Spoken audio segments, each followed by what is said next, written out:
Hey everybody, welcome back. And today I'm doing something different. I'm doing Antarctic Riddles You Must Solve to Survive by Be Amazed. This is actually one of my favorite channels, especially since I am a sucker for riddles, especially survival riddles, because who knows, you never know what might happen. Yeah, I've solved a bunch of these riddles from them. I've watched a bunch of their videos, because they have some awesome riddles, but I've seen pretty much all of them so far except this one, so it would kind of be cheating if I did the other ones, because I know pretty much all the answers now. But yeah, I'm gonna do this since they uploaded it not too long ago. They uploaded it today, so let's do it. There's no greater test of your survival skills than a trip to Antarctica. This icy continent, which is larger than the whole of Europe, has temperatures that occasionally reach as low as negative 128 degrees Fahrenheit. Oh my. Winds that often approach 200 miles per hour. Hold on, I gotta turn off the air, because it's kind of loud. Sorry, I'm taking you in here.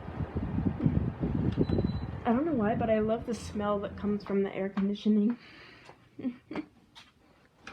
Okay, we're back.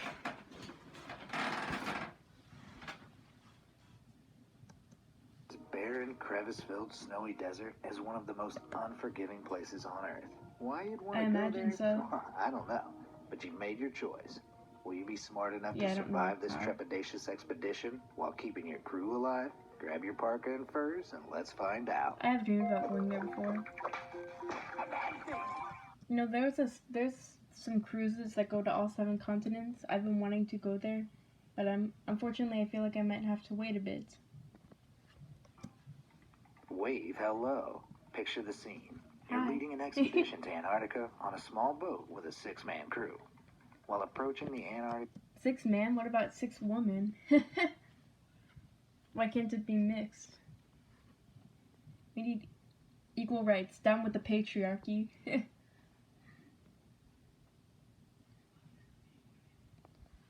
I mean, if I'm there, it wouldn't be 6 men. It would be 1 woman and 5 men.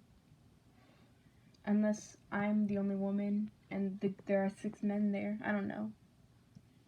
Landmass, floating ice severs your boat right in two. Forced out, you and your crew grab the essentials and pile onto the emergency canoe, heading for shore. Suddenly, an enormous chunk of ice falls off a distant glacier, sending a big wave headed perpendicularly toward your canoe. At negative 22 degrees Fahrenheit, falling into the water is certain death. What do you command your crew to do? A. Stop paddling and remain perfectly still until the wave passes. B. Keep moving and lean away from the wave when it hits. Or C. Keep moving and lean into the wave when it hits. You know, I don't really know, but I feel like I'm gonna do that because usually the most absurd answer is the correct answer. Not always, but most of the time I feel like it.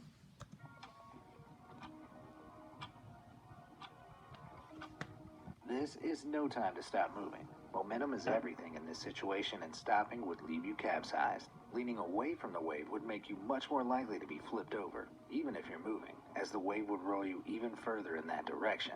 So leaning into the wave retains some balance, giving you the best chance of avoiding being flipped and dipped. Yeah, I'm gonna try and... Shipless leadership. I'm gonna try and to survive the wave without capsizing, but it sends you flying towards the shore, and the canoe breaks on the ice, while thankfully dry. You guys, I'm gonna move forward during the 10 seconds, but you can always pause if you want time to think for yourself. You're stranded in the Antarctic wasteland, and your chances of survival are incredibly slim. What do you tell your crew? A. Be honest with the crew and tell them how serious the situation is. B. Tell an obvious lie to the crew that you'll get them through this alive. Or C. Offer to pass the leadership on to someone else.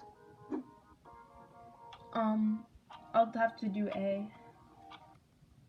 I'm pretty sure. Morale is everything in Antarctica in a much more physical way than you might think. The lower you can keep your crew's stress hormones, the less urine their body will produce. This means the risk of dehydration is lower, and they'll also lose less heat. Telling them they're basically doomed is going to stress them out. And passing leadership on will do the same. But if you lie to them, even if it's obvious, hearing reassuring words of hope from a strong leadership figure can seriously raise morale. And that positivity could be the difference between life and death. cold sweats. With the crew's spirits raised, you set up a big tent and insulate it with a wall of snow. All this exertion leaves you sweaty, despite the severe cold. In the Antarctic, sweat can quickly freeze and induce frostbite. So how do you deal with it? A. Enter the tent with everyone and remove a layer of clothing. B. Light a small fire inside the tent. Or C. Stand outside and let the wind dry you. Oh, I don't know. Well, I don't think we should set a fire in the tent, because that could set it on fire. And I don't think the wind, so I'm doing A. Standing outside in the wind will just freeze your sweat, quickening the path to hypothermia and frostbite. And lighting a fire in your tent will not only give you a hefty dose of carbon monoxide, but the temperature change in your tent will be drastic. This could dehydrate you and a rapid... Yeah, the insulated,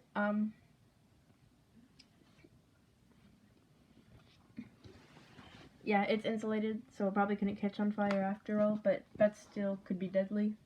Temperature change will risk damaging your body's cells and vascular system.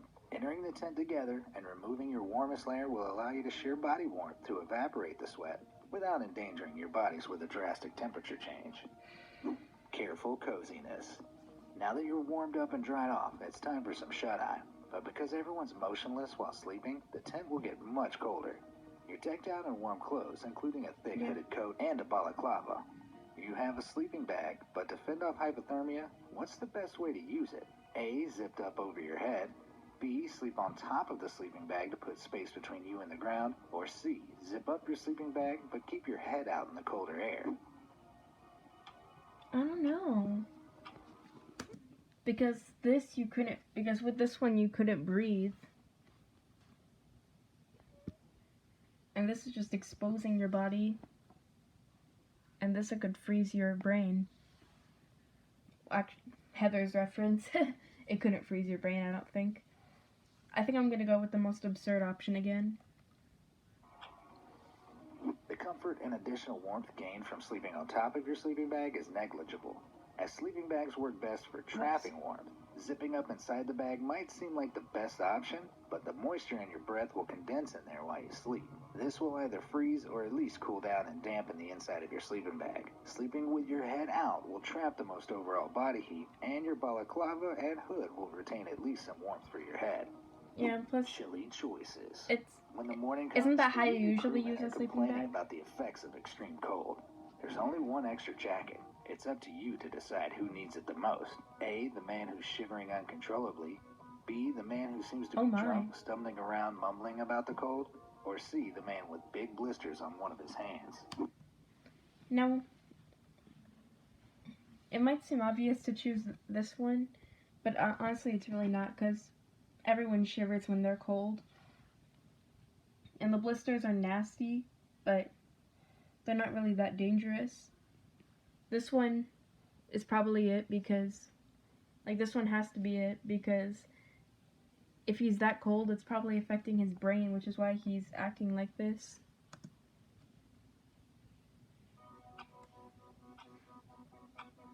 Honestly, his face is kind of scaring me. The shivering man is of least concern.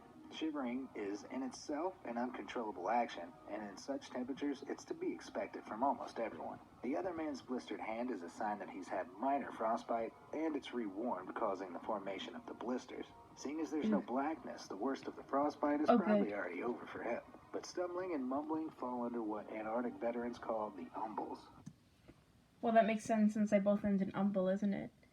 These signs of deliriousness indicate an advancing state of hypothermia, so get that man a jacket ASAP. Definitely. Chilled to the bone. As food is beginning to run low, you decide to scout out the surrounding area. While walking inland in the strangely bright whiteness of the snow, you find a 7-inch long fragment of bone. There's a small crack wide enough to fit a knife into along the center of the bone. You sense it may be useful in some way, but which of these choices would be most helpful? A. Split the bone down the crack into 2 knives for self-defense. B. Attach the bone to your hood and look through the crack, sporting it as stylish eyewear. Or C. Hollow the bone out and make some holes in it, turning it into a flute. Pretty sure it's A. Because you gotta be... According to the census, you can complete the census online in no time at all. Shape your future. You still gotta be real with yourself. While While the flu could certainly raise morale, the crack in its side would stop it from working. So unless you enjoy symphonies that sound like someone blowing out candles, you're out of luck. As for the knives, there are no animals that pose any real threat in Antarctica, save for seals on the coast, and you're heading inland. The seemingly silly eyewear, on the other hand, will offer you protection from a serious problem. Snow blindness. The mentioned sun's light reflects strongly off the snow and ice in Antarctica and can burn your retinas, blinding you for a while. Wearing makeshift Inuit-style sunglasses will reduce the amount of glare and sunlight. Oh yeah, I think I've heard of that, the Inuit sunglasses. Effects.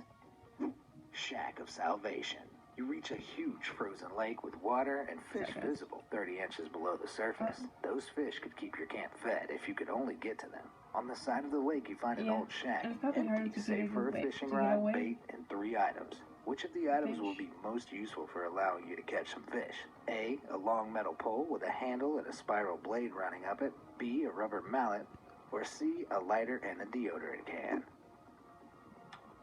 Well, that would probably explode, so that would kill you. The mallet won't catch the fish, so probably A. The rubber mallet would be virtually useless for smashing your way through ice and would only waste time and energy. The lighter and deodorant can could certainly produce a sizable flame, but it would be time consuming and would almost certainly run out before you managed to burn through 30 inches of solid ice. Oh, it wouldn't explode? explode? Leaves the bladed pole, which is formerly known as an auger. These devices can be rotated into the ice, digging through while automatically raising the ice out of the hole. With the resulting cylindrical gap, you can fish to your heart's content. Just keep the auger nearby in case the hole freezes up again. Cautious crossing. Arms laden with fish, you return to camp. After a feast, a crew member tells you he spotted the seemingly occupied base a few dozen miles northeast. You and 2 others head out to seek rescue. Along the way, you come across a huge ice field with 3 distinct, dangerous paths. Severe storm winds are already rolling in and will soon get worse, so you need to move forward immediately. Which path holds your best chance of surviving a crossing? A, white, slippery ice riddled with huge cracks that drop into the abyss. B, chunks of ice floating on a wide stretch of water that, with a little bit of jumping and dexterity, could form a path. Or C, smooth surface, dark gray ice. I don't know, I'm taking a risk. I'm choosing B. But I feel like it's wrong. Dark gray or black ice usually means it has only recently frozen over or is at least partially comprised of dirty slush. That means even if it's solid, there's a high chance you'll fall through into deadly waters below. The chunks of ice may seem like a semi-viable path now, but with those storm winds blowing, the chunks could easily move, leaving you stranded in the middle of the water. As for the cracked ice, as long as you're careful and watch out for the other crevices hidden under the snow, it's your best bet of making it safely across. Oh, really? Going down. With merely 10 miles to the base, disaster strikes. You fall 20 feet down a concealed snow-covered crevice into a narrow ice cave with sheer slippery walls. Luckily, the snow-covered floor breaks your fall and you're not injured. But with temperatures quickly dropping into the 40s... Also, there's no snow in Antarctica. It's too cold. I know that sounds like an oxymoron, but for there to be snow, you need it to rain. And it's very dry in Antarctica, so there's no rain, really. What do? A, send your crew members on the 6-hour round trip for ropes while you sit and wait. B, try to jump up the sheer vertical... Get closer. Okay, I'm skipping this ad. What still works? Don't work. Vertical walls attempting to grab the outreached hands of your crewmen. Or C, tell your crew to go on while you venture further into the dark cave, risking falling down more unseen crevices. I think it's C. Jumping up the walls is a no-go. Even the high jump world record of around 8 feet wouldn't reach high enough, and you're not going to be breaking any records after several days in Antarctic weather. Sending the crew off is out, too. Sitting in an ice cave for 6 hours is a sure way to freeze to death, especially with plummeting temperatures. Venturing on is the only choice that offers any hope of a positive outcome. Yeah, how would you get out, though? Extremely risky.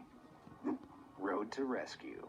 By some miracle, the cave emerges above ground beside an insulated shack with a snowmobile inside. There's even a can of gasoline in there. You fuel up the vehicle and head out northeast towards the base, weaving between crevices like a pro. But with rescue in sight, a blizzard hits and it's a total whiteout. You can barely see your hand in front of your face, and it's at least -40 degrees Fahrenheit. Do you A, ride on? After all, you're so close now. B, stop, leave the engine on, burning fuel, and remain on the snowmobile. Or C, stop, turn the engine off, and pace around the snowmobile. I think it's C. I'm skipping ahead, but you can always pause if you Riding want on to is think. too risky. Falling down another crevice at high speed would swiftly end your journey, and probably your life. While pacing around is a good idea to keep warm, the snowmobile could be out of action by the time the blizzard passes if you turn it off. Gasoline's freezing point varies, but in the narrow fuel lines of a vehicle, it's known to freeze even in temperatures as relatively warm as 5 degrees Fahrenheit. At negative 40 degrees Fahrenheit, it's simply too high of a risk. Leaving the engine on may seem wasteful, but better to have a little less fuel and get a little further, faster, than having no snowmobile at all. Plus, it'll keep you warm. When the blizzard finally passes, you finish the final stretch to the base. The inhabitants are hesitant to help you at first, but you trade your stylish bone sunglasses with them and they let you use their helicopter. You rescue your crew and eventually make your way back home to civilization. For your next adventure, you're thinking somewhere warm. Maybe a desert island. Yeah, that'll be nice. Oh, I've seen that How many before. of these chili survive? So yeah, guys, that was the end. I wasn't keeping track of how many I got right. I'll find out later. But tell me in the comments how many you got right. Bye.